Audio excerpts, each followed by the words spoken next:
Let's see what comes up for us when we put two old stories together in an endeavor to answer the question that's arisen over these last days. And that question is, what is this love that remains when human love in all its forms, up to and including unconditional love, have played themselves out in our life, are dead, so to speak. But recognizing that the answer to this question lies beyond perception, beyond the conditioned mind. The first is that story of the seeker after truth, who, like all seekers, came to a vast and desolate desert.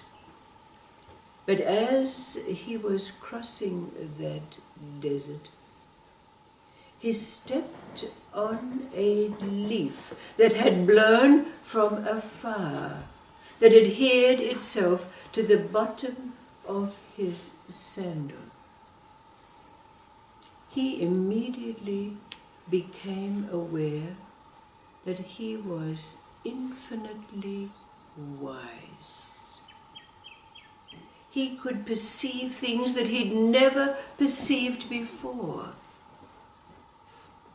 Looking at the stars, he could find his way to an oasis. He could know when wild animals were near. When he happened to meet an old Bedouin, he knew the story of their tribe. But he also noted that when he removed his sandals, he was no longer wise. He traversed that desert and found himself at the gates of a great city. And when he entered that city, very soon it was recognized by people that he was a man of great wisdom, and they sought his counsel. And he answered them, gave them what was needed. And this came to the ears of the king of that place. And he was called to the palace. The king asked him, "Where is your wisdom to be found?" And he said, "It's in my right sandal." The king said, "I want those sandals." So the seeker sold his sandals for a great deal of gold.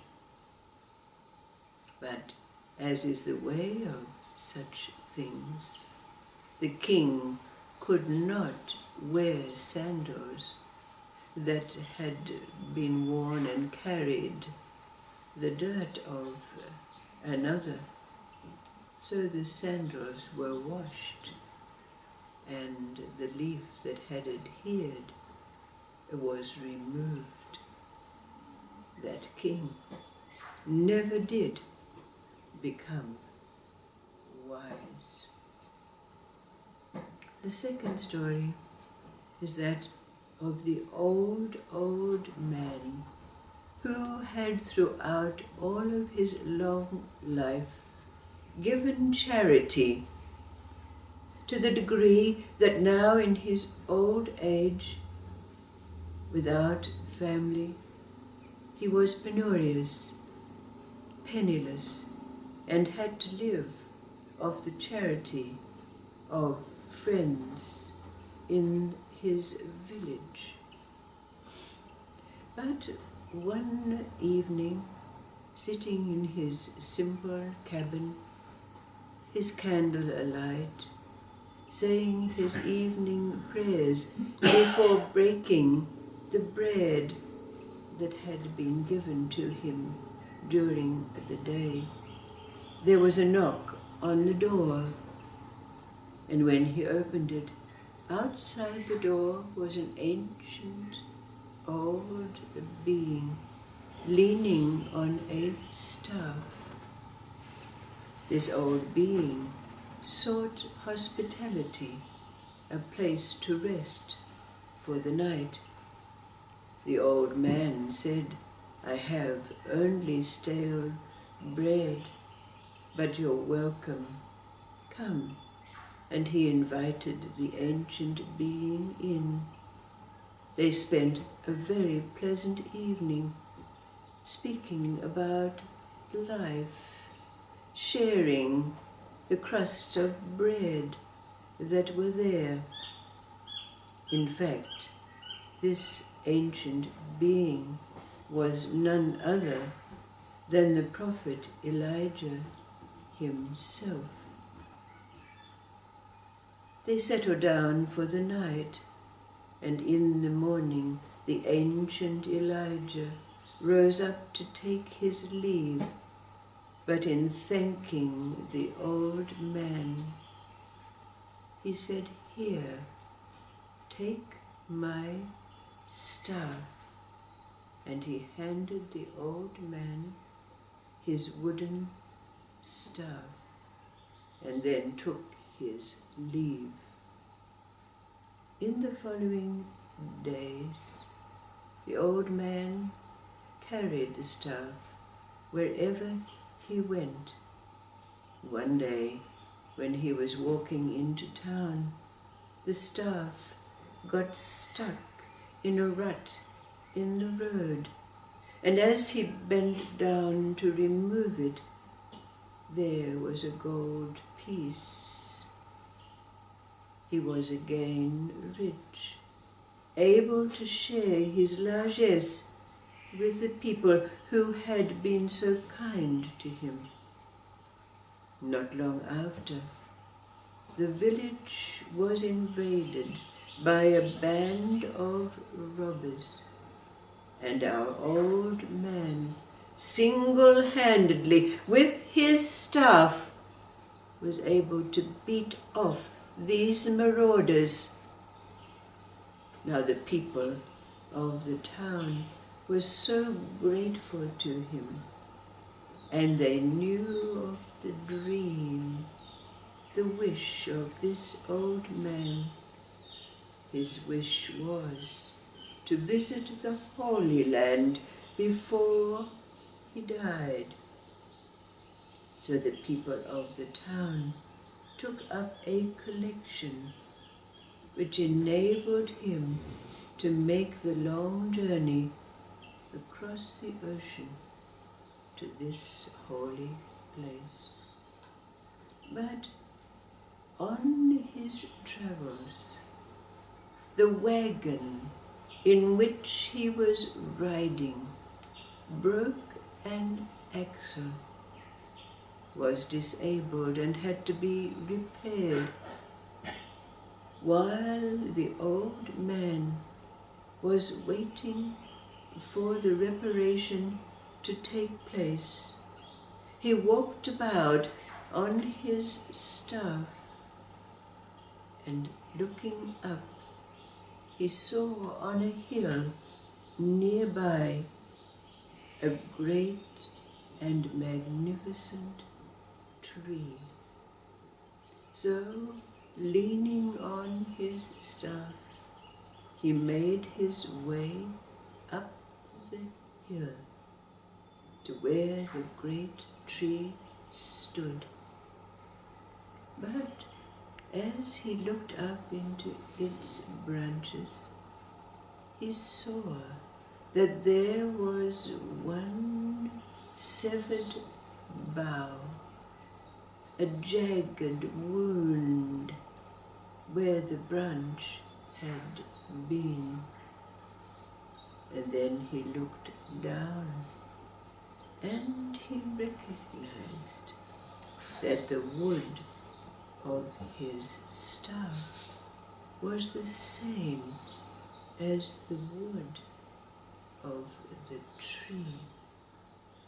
And as he held up his wooden staff, immediately it joined itself, reunited with the severed bough, and before his very eyes,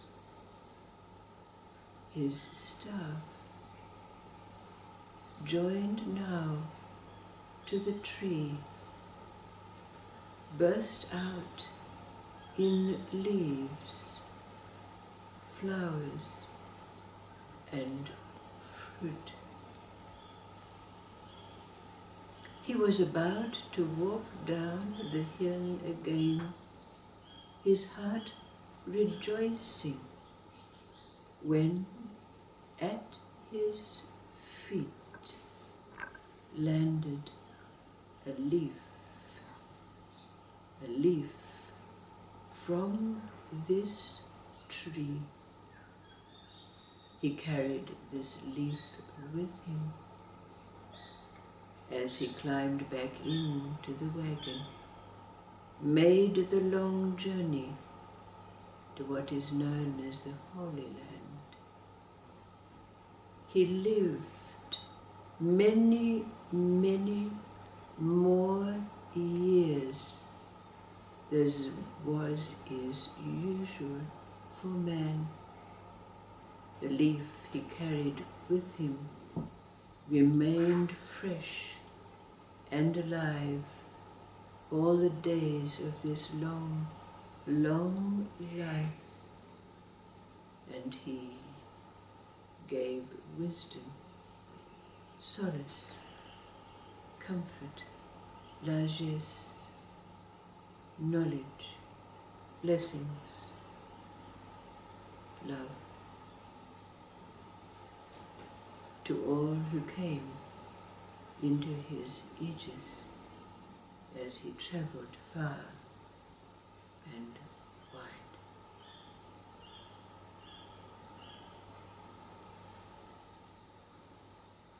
The question that's asked, that comes out of these stories, is, what do these sacred symbols, the sandal,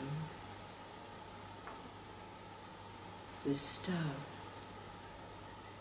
the leaf, represent for us as we now arrive at this place where no longer a seeker, but having crossed the vast desert that all seekers must traverse? What are the symbolic representations of the sandal, the staff, the leaf from the tree of life?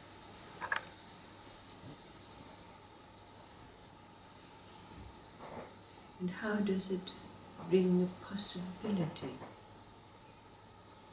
that we can answer the question, what is this love that remains in all human love is gone?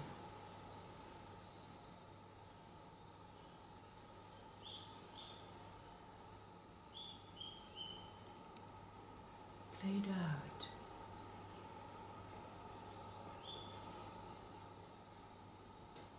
In the experiences of